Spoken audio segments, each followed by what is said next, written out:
Okay. It is not true that El-Rufai didn't know who that Diatta was. At least his sons knew that Diatta. One of his sons took a ram to the wife. The wife is still alive. His family are still alive. They can attest to this because I had this interview with them in Kaduna. Now, so it is not possible for El-Rufai as the governor of Kaduna State to claim he didn't know that Diatta, a fierce critic of his government then. So that is not true. And of course, like I said earlier, the page no longer exists. So nobody can go there and get some of these things. And maybe if Nigerians have known that a day like this, screenshots of some of the Diatta's criticisms of El-Rufai would have been taken. So my own case, of course, I was abducted. They had no case against me.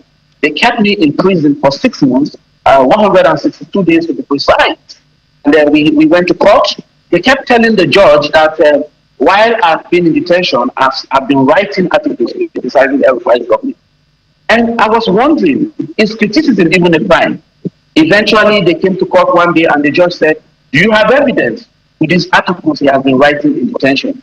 They said no, and she granted me bail. And that was the end of the case.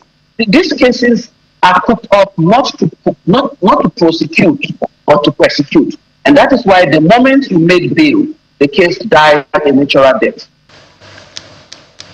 Well, that is left to be seen if the government is going to take up some of these issues. But I believe that there is no time that is good enough for people to be held accountable.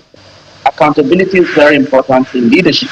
And of course, yesterday I saw protesters in Kaduna protesting to the State House of Assembly, asking questions as to how he managed the state resources. So I believe that, I don't want to believe that he's been persecuted because like Aldo Mekuni said yesterday, he who must go to equity must go there with a clean hand. So does El-Rufai have clean hands?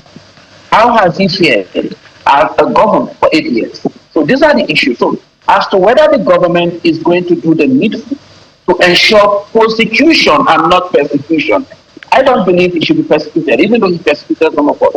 I believe that there are more than enough evidence to try him and to prosecute him according to the laws of the Federal Republic of Nigeria. So I don't think the government needs to persecute him. Yeah, he did that to some of us, but we forgive him. Let's go. But all we are saying is let there be proper accountability for his 8-year tenure as governor of Kaduna State.